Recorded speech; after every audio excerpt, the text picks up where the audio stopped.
claim it is absolutely nothing inconsistent with Einstein's 1917, was it? In modification of his, that he regarded his biggest mistake, but is probably actually right. That's to say, the introduction of a cosmological Constant. Right, right. Yeah.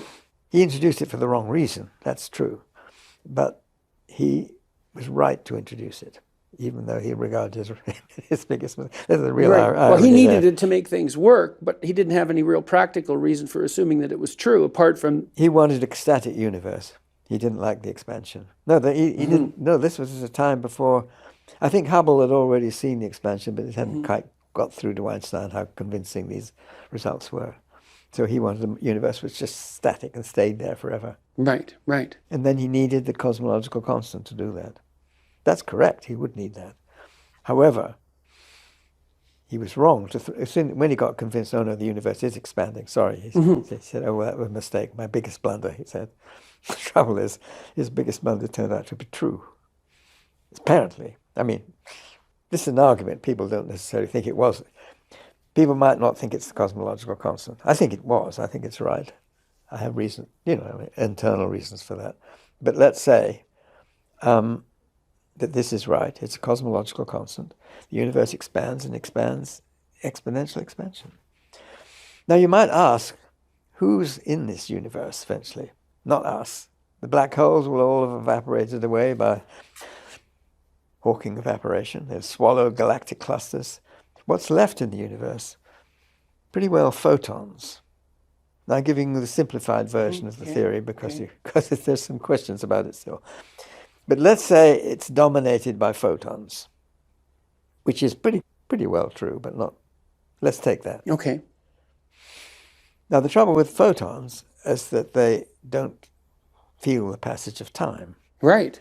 And more importantly, the equations governing light are the wonderful equations due to James Clerk Maxwell, the Maxwell equations. And the Maxwell equations have a very interesting property, that they can't tell big from small. They're what's called conformally invariant. That if you have a system in which you've got some electromagnetic field, and you could stretch this system to bigger or smaller, it doesn't notice the difference. The equations work just as well. And you can squash them here and stretch them here. Well, and is that in part because space really doesn't mean anything to a photon? In a sense. Well, it's the scale of space. You see, it's what we call, there's a term which I'll use here, it's called conformal. Conformal means big and small. I very much like, we talked about Escher a minute ago. There are these Escher pictures called circle limits, where he describes what's called hyperbolic geometry, but don't worry about that. The most famous one is these angels and devils. And you see there's a circular boundary. And they look as though they get smaller and smaller and smaller as they get to the edge. Yes. Now, as far as those angels and devils are concerned, the little ones are just the same as the big ones. Right. They don't know that they're smaller towards the edge. And that, to them, is an infinite universe. But to us, we can see, no, there's this infinity, which is just sitting there. And these angels and devils, if they don't know big from small, I'm not sure, I have a bit of trouble using this to explain things because the angels and devils do have a size in the picture.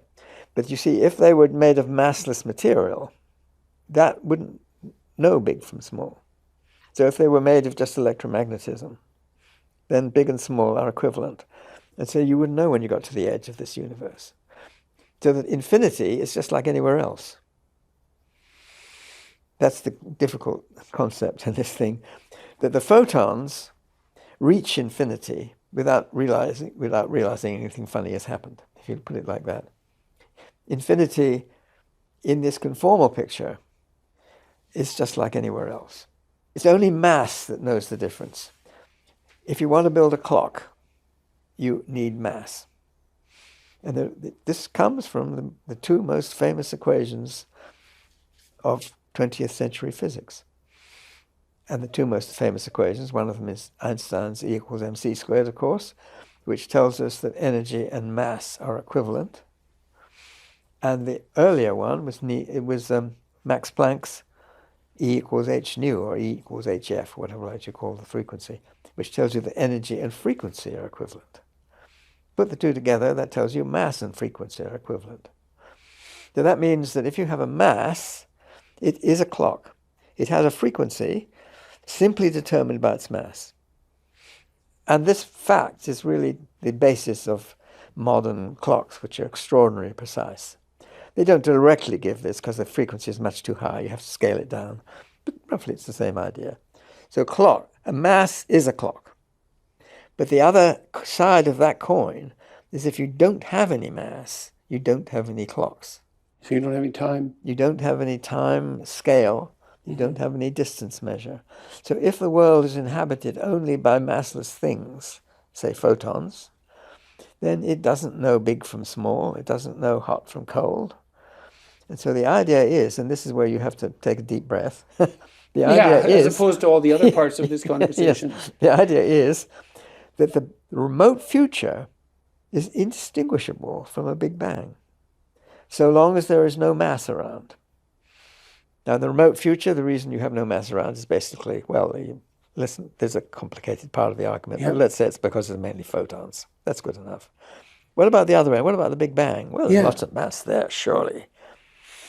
But the thing is that at the Big Bang, things get so hot, things are moving around so fast, if you like, that the energy, or the mass energy, mass-energy, the concept of mass, according to Einstein, is almost entirely in their motion, and that the mass becomes more and more irrelevant the closer you get to the Big Bang.